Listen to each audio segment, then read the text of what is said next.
Raven ELYSE TV. Hey guys, what's up? It's Raven, and today I am in my bathroom because I have something to do that has needed to be done for a very long time, and that is cleaning all these disgusting, dirty makeup brushes. I have literally every single last one of my makeup brushes are dirty right now, and I've been procrastinating washing them for a very long time. So here are the first two trays of makeup brushes that I need to wash. And I had the idea to come on here and show you guys how I wash my makeup brushes, which I feel is kind of boring and really quick to explain, but combine it with a girl talk video so I can sit here and wash my makeup brushes and get that done, but also just like chat with you guys, answer some of your questions, talk about a topic that you wanted me to touch on. Do y'all hear that squeaking? It's the stool that I'm sitting on. I do apologize. Okay, so I'm just gonna put the camera like this, I guess. That way you can kind of see me and kind of see the sink as well. Hopefully this works. But yeah, to clean my brushes, I am super basic. I tend to just use whatever shampoo I don't like anymore, or cheap shampoo, or leftover baby shampoo, or just some type of shampoo that's not my good shampoo. And also like some dish soap, that's hard to say, dish soap or antibacterial hand soap, some other type of like soap, like actual soap, just to like go in and double time it. Obviously there's different like makeup brush cleansers that you can get, like stuff that you can get from Ulta and stuff like that, but I've never really had luck with those. I find that shampoo and regular soap gets them the cleanest. I also know that some people use like Dr. Bronner's soap. So I mean, there's a lot of different things you can do to wash your brushes, but this is just honestly what I have in my house right now, so this is what I'm going to use. And then I typically set up like a little station, so I have towels laid out so I can lay them out to dry overnight. It's pretty self-explanatory, I feel like, so that's why I didn't want to make just a whole video just to tell you that. So there's like 311 comments on this little Instagram post where I asked you guys to give me topics, and a lot of them are pretty repetitive. A lot of times when I do Q&As, you guys ask, like, no shade, but you guys ask the same questions over and over again for every Q&A, and that could just be because like people literally like just haven't seen my other Q&As. They might be new followers, so like I'm not mad at that, but I do try to like, you know, I want to switch it up for you guys in every video, that way it's not like so repetitive. But yeah, I'm literally going to squirt some soap on the edge of my sink and put some shampoo on the edge of my sink, so I can literally just take the brush and wet it and then rub it on the side of my sink, and then I just clean my sink afterwards. I mean, they have those little plastic things that you can, like those bumpy plastic things, but like you can use your hand, it's like the same thing. Rub it on my hands like this until all the makeup gets out, and then we rinse it again, and then we lay it on the towel. But yeah, a lot of the main questions that people ask repeatedly is to learn more about being a YouTuber. Do I have any tips to be a successful YouTuber? They want to know the ins and outs of the YouTube business and all that jazz. And I feel like I've talked about that so many times in so many different videos. I actually have like at least a couple of dedicated videos just to that topic and telling you guys all I can tell you about being a YouTuber, and you know, trying to share as many of my tips. I'm not being secretive about it. It's just like super repetitive at this point because people have been asking me that like ever since I first started. So definitely search around on my channel if you have questions about being a YouTuber. Another question that I saw on there repetitively was about anxiety and depression. How do I deal with it? Do I have tips or like methods to share with you guys on how to deal with anxiety and depression? And again, I have done videos discussing this more than once. I have one main video that really goes into a lot of detail, and it's called like my struggle with depression or something like that, if you haven't seen that video. But it's something really hard to give advice on because everyone is so different and everyone has different triggers. So me telling you what works for me in terms of dealing with my depression and anxiety could very well have nothing to do with your struggle, and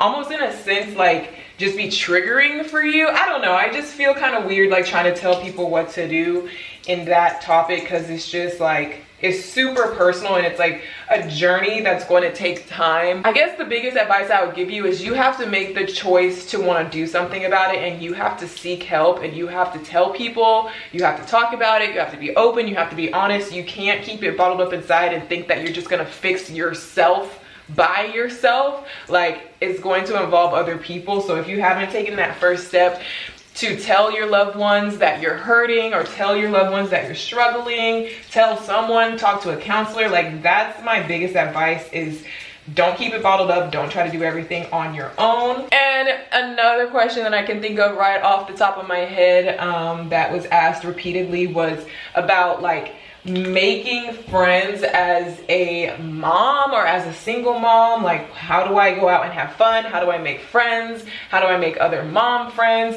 And to be honest, I feel like you guys are asking the wrong person when it comes to that question, because I don't have a lot of friends. I don't have a lot of new friends. I don't have barely any mom friends. I don't really go out. Like, that's a subject that I myself struggle with, but also it's just my personality. Like, I'm a Virgo and I'm an introvert, and I don't like having a lot of friends. I don't like going out all the time. So it's not really like I'm just itching to make more friends and go out. Like, it would be nice to have, you know, a little bit more, but it's not like, I don't know, it's not like my first priority, I guess. But in terms of giving advice on how to be more social as a mom, basically what anyone is going to tell you is to sign up for classes, mommy and me classes, some type of mom's day out, play date, things like that that you can sign up for in your community to meet other moms and have your kid meet other kids.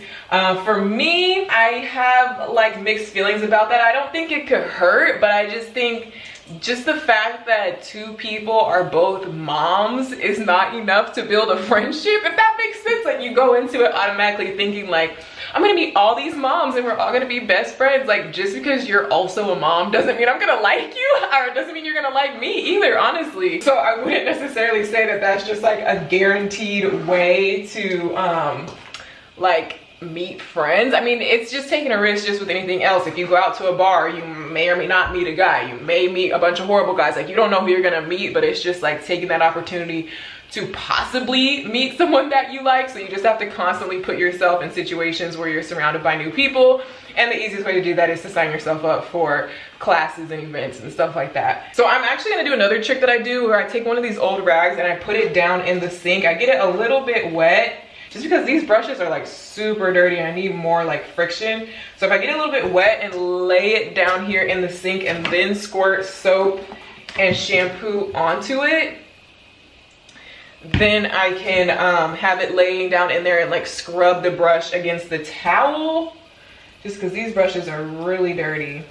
And this usually goes a little bit faster. And then the last repetitive question that tends to come up is just like how to be an entrepreneur, or how to be a boss girl, how to like work from home as a mom. Like, how do I do it in terms of like what I do for my career, how I make my money, the fact that I'm my own boss, the fact that I have my own YouTube channel. Like, I know that there are other moms out there who are like, hey, that would be nice if I was able to be an entrepreneur, be my own boss, and still take care of my, like, how do you do that?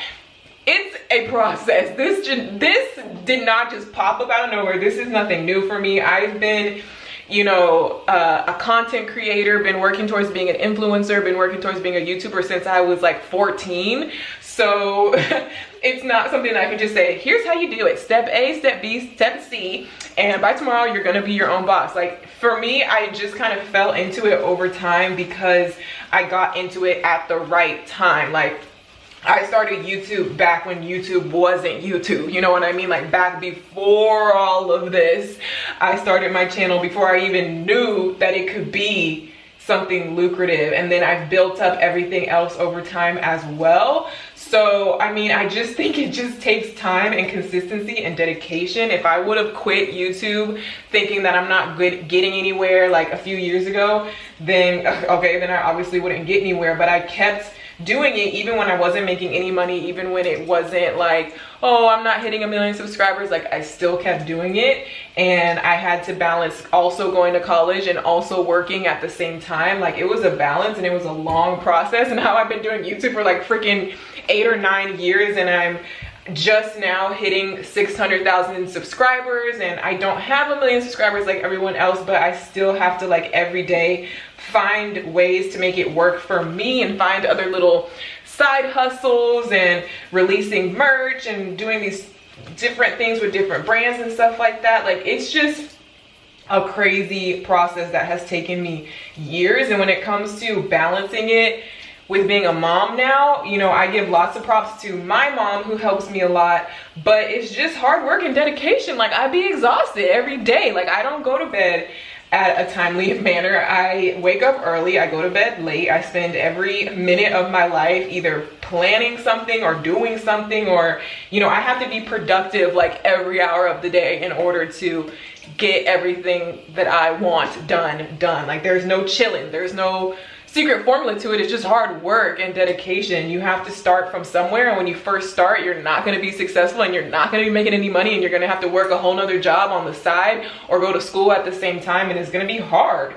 But it's just a process, and there's no like secret thing that anybody can tell you to make it easier. It's just balancing your time and wanting it bad enough. So for anybody out there who's saying like, yeah, I've been wanting to start a YouTube channel, but I've been wanting to start a clothing line, but, well, you better just hurry up and start it. Figure out like the first little baby steps that you need to do, the first steps that you are able to take, and do it. Like, don't waste any time, because things take time. So the longer you wait to start, the more you're just dragging out the whole process. So I am checking for more topics that you guys commented, and another one is financial stuff, which again, I've made a whole video dedicated to that, so definitely check that out. I'm definitely going to be linking helpful videos down below. I know I do this in every Q&A video, and my OG subscribers probably get so annoyed with me with repeating myself, but just for my new subscribers, I do have videos on these important topics, so I will link them down below. I have a video all about how I make and save my money, basically, and like budget my money. Oh, a lot of people are asking about like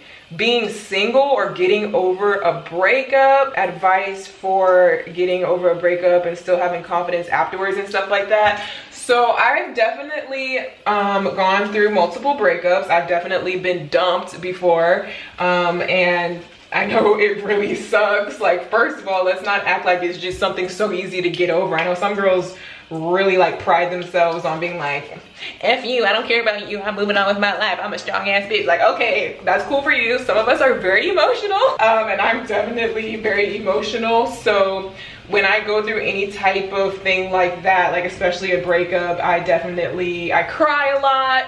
I get very upset. I go into, you know, depressed moods. Like, I do the full thing. Like, I don't just bounce back. Like, that's not me. And in my personal experience, I've been through a lot of like drama and BS in my relationships, where like I've been cheated on and like just different things like that that just really like kill you to the core and make you feel like, why me? Like, I didn't deserve this. Like, what did I do wrong? But I think the main thing is to just give yourself time to be upset. Like, you're allowed to be upset, you're allowed to cry, you're allowed to, you know, lock yourself in your room for one day. Give yourself like a limited amount of time to be upset. Don't rush yourself to have to be strong and get over it immediately, because that's just like not human. So, you know, let yourself have that time to be upset, but don't let it go on for too long. You know, give yourself a time limit on when you're gonna get back to life, get back to being normal, and do things that make you happy. Surround yourself by people who make you happy.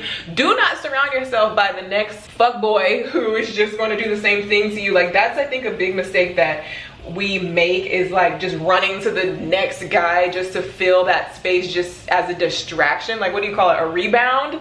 Obviously that's not smart. I mean, do what you want to do, I'm not telling you what to do, obviously, but just for me, like, I feel like the best, healthiest way to get over a breakup is to surround yourself with loving friends and family, like people who have always been there for you, people who will always be there for you, like at solid foundation. And if you don't have a good solid foundation, then you might need to reevaluate that and say, hey, like, maybe I should try and build better friendships and not just rely on like relationships And yeah, maybe reach out to your family if you haven't in a while, and that'll help you just feel loved and supported even though you're going through a breakup. And also, if you're not necessarily able to do that for whatever reason, then just make yourself happy by doing things that you like to do. If you like to, I don't know, whatever you like to do. If you like to make YouTube videos, make some YouTube videos. That's normally what I do. If you like to paint, if you like to honestly go shopping, if you have the money, if you've been saving up and you want to have a treat yourself moment, go buy yourself something nice, go get your nails done, get your hair done, do something.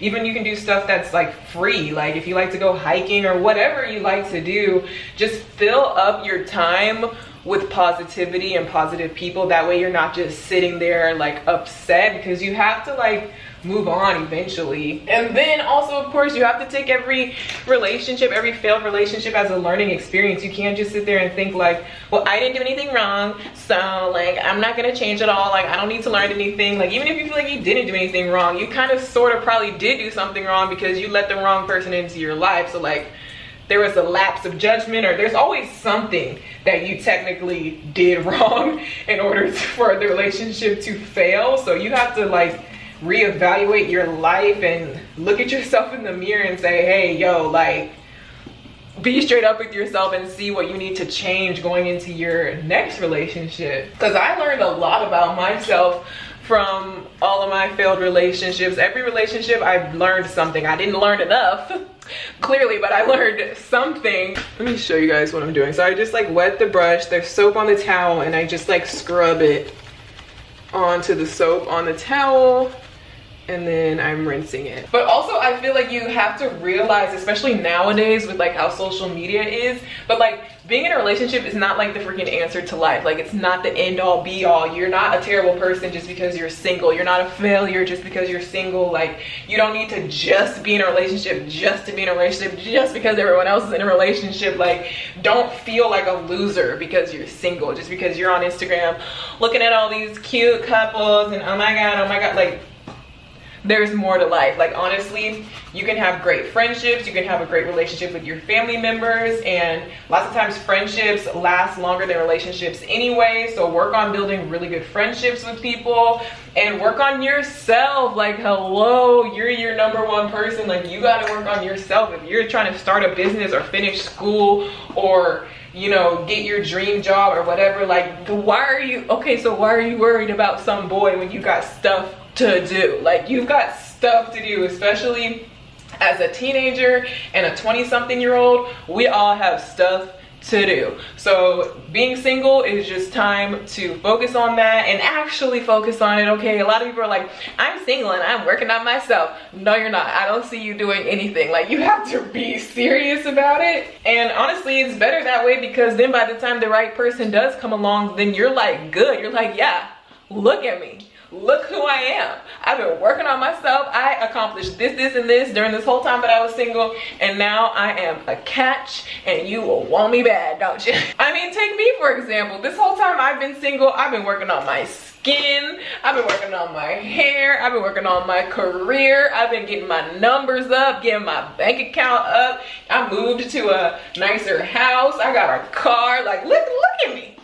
Look at me. That's not saying that people who are in a relationship don't work on themselves or you can't do both. Like you can obviously do both, but hey, why not take the opportunity while you have it to really focus on yourself? And yeah, someone said like, yeah, you don't always need somebody to be with you to go and do stuff. Like I've gotten used to doing a lot of things and just like living on my own. Like obviously I have Ziya now, but like being more of an introvert, I guess I'm more good at that. But you don't always need someone with you to do stuff that you enjoy. Like go and do stuff by yourself sometimes. Go to your favorite restaurant by yourself. Go shopping by yourself. Go see a movie by yourself. Spend some time with yourself by yourself. You don't always just need someone with you just because, and they're not even really that good of company. Like you have to learn to be by yourself, learn to love yourself, enjoy your own company, because if you hate being alone, then that's usually where unhealthy relationships come from, I feel like. And it also just helps to build confidence. Like yeah, I'm walking in this restaurant by myself, I'm sitting down by myself, I'm ordering my meal, I'm paying for it myself. Like I don't care if you're looking at me because I'm by myself. Like you have to have that confidence to do things for yourself by yourself. Okay, so a lot of people want to know about confidence, comparing yourself to others on social media, getting plastic surgery. So first, I guess we'll talk about plastic surgery. I want plastic surgery. I am getting plastic surgery. I'm getting a boob job for these little bitties. They have changed a lot after breastfeeding, and I really don't like the way they look, and I kind of wanted a boob job anyway. And yeah, I mean, I guess I'll talk more about that in a separate video, but I'm definitely getting a boob job. So obviously I see nothing wrong with it, and I see nothing wrong with plastic surgery in general. My only thing is, you know, I would prefer if it doesn't look crazy. I mean, on other people, it's like, what I think looks crazy, maybe you think it looks great, so who am I to judge? But like, for me, I think it's better if it at least looks somewhat kind of natural and not like you're just doing terrible things to your face and your body. And also, I just want it to be safe and well researched, and go to a good doctor, and don't like try to find the cheapest doctor, because you're just putting yourself in danger. And I don't think it's worth it to put yourself in extra danger just because you're being cheap or you're rushing and you want your body or your face to look a certain way. Like, it's not worth it to possibly risk your life. So for me, I've definitely been thinking about it and researching it for a super long time, like years and years.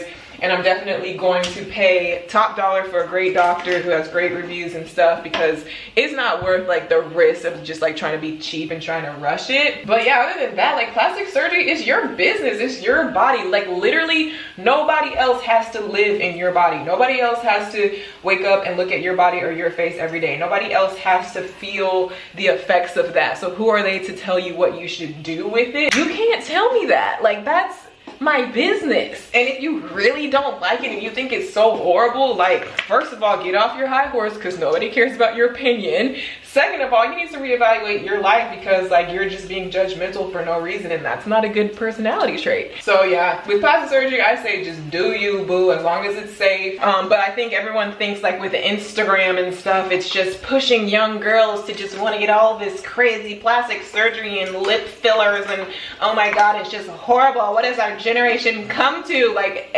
plastic surgery has been around a long time. Like, look at all the other people who are much older than us who have a lot of plastic surgery. It's nothing new. It's not anything that Instagram just announced, that you can get lip fillers. Oh my god, Kylie Jenner had some stuff done, so now we finally feel like we can, like, anybody who's getting plastic surgery been knowing about this and been wanting this. Like, I guarantee you, I really don't think like, the only thing that social media is doing is making it more public, because people used to get plastic surgery and be very private about it. Usually it wasn't something that you just go around telling people or posting before and after photos or anything like that. It's very private. It was being done, and it was even being done at young ages, but it just wasn't being posted about. Now people post about it, so it makes it seem like it's just this big influx of craziness, and like, I don't really look at it that way. And even if it is, why do you care? If you have a daughter and you don't want her to get plastic surgery, then you can keep her from getting plastic surgery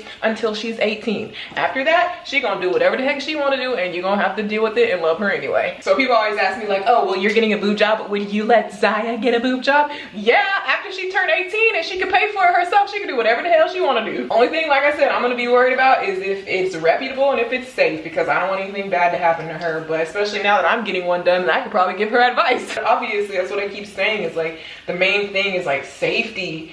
But once you get past the safety, it's like, why not? Like, life is all about improvement. We all have things that we don't like. If it's making somebody happy, like, don't be a hater. But just on the subject of like self-confidence and self-esteem in general, it's hard. I mean, yeah, with Instagram, again, it's like, you used to just be able to compare yourself to the other girls who were at your school or in your class.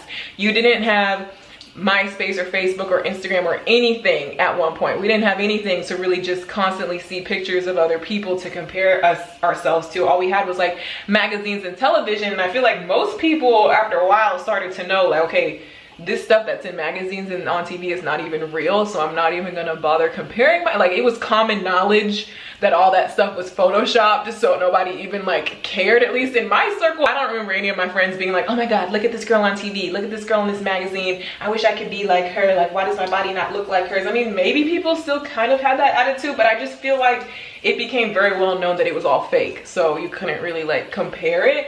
But now, like with social media, you don't know what's real or fake anymore, because people are getting very sneaky with editing stuff and photoshopping stuff, and you can pose a certain way even and just have certain, even in my pictures, like I have certain lighting and poses that it's not Photoshop, but it's just like a good picture of me, and I might not necessarily look like that if you just saw me at the mall. It's harder to differentiate between what's real and natural and what's fake and photoshopped and surgery and blah blah blah. So it is a little bit harder to see that every day and compare yourself to that, because you don't even know what you're comparing yourself to. You're like kind of confused. So I feel like as social media influencers, you just need to be super honest with your followers. Like if it's edited, tell people that you edit your photos. If you use Facetune, tell people. If this is photoshopped, say something. Like do tutorials on how you Photoshop and edit your pictures. Like let it be known that your stuff is retouched, or let it be known that this is just a certain pose. Like I do see a lot of that now, where people will post like side-by-side images, like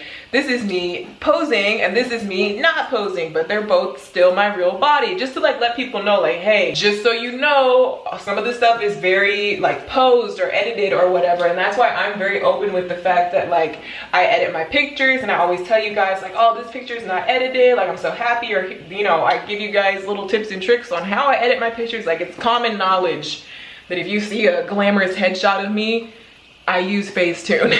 But you know, it's all about loving yourself, appreciating what you have, and obviously I can't expect you to love every single inch of your body. That's what most people preach, is that you should love every single inch of your body. You know, you are made perfectly. Nothing about you needs to change or be altered or be covered up or have surgery. Like you should love it just as it is and not touch it and not change it and not complain about it. That's not realistic to me. I feel like if there's something you can safely change and you can afford it, go ahead and change it if it's going to make you happier. And if there's something you can work on naturally, like you can work on your skin, you can work on your hair, you can work on your fitness, and you can do those things naturally without doing anything dangerous and make yourself happier. So why not? And I know some people at the end of the day, they're always going to hate it, because they're always going to say, well, you should love yourself the way you are. Don't change anything. Like don't get a relaxer, don't dye your hair, don't wear makeup, don't wear push-up bra, don't wear a waist trainer, don't wear Spanx. And that's cool. Like do you, but the moral of the story is let people live their life the way they want to live their life. Let people be in control of their own bodies. You want to be in control of your body, right? If you don't want to wear makeup, you don't want to get a relaxer, you don't want to get surgery, we're letting you do that, right? We're not going to say anything to you. But if we want to do the opposite, then you're going to say something to us. Like everybody has to be quiet. That's how this has to work. Because I do not talk bad about women who are all natural. I'm not going to talk bad about you for looking the way you want to look. Like that's your look. But if you want that respect, you have to give that respect. But you know, young girls dealing with self-esteem issues and not liking the way they look, it's something that's been going on since the beginning of time, and I don't think it's anything that's just going to vanish anytime soon. It's a part of growing up. I think it's a part of just coming into your own and getting comfortable with your body. Like for me, I went through that phase with my height, which is an interesting thing because I can't do anything about my height. Like there's no surgery that I can get to be shorter or anything like that. So I used to be really self-conscious because I'm really tall, you know, taller than all the boys. I'm 5'11", so like almost 6 feet tall, and I love to wear heels and stuff, but sometimes I feel like, oh well, maybe I shouldn't wear heels, maybe I have to wear like these ugly flats just so I cannot be too tall, and like, oh, this boy's not gonna like me because I'm taller than him, or I feel like an awkward dinosaur when I walk into the room because I'm literally towering over everyone, and like problems with the way my clothes fit and stuff like that, and different problems that I had with being tall. And it just used to just be really annoying, but like after a while it's like, bro, you can't do anything about it, so you better just embrace it and turn it into a good thing. Otherwise you're going to be miserable for the whole rest of your life, and that's not worth it. So I just learned to say, hey, I'm tall. It's something special about me. It's something that not everybody else has. It's something that could be used to my advantage if I decided to play sports or model or something like that. Like, it's not always has to be like looked at as a bad thing. Maybe some people think it's a bad thing, but I don't have to think it's a bad thing, and I don't have to treat it as a bad thing. I can still wear high heels if I want to, you know.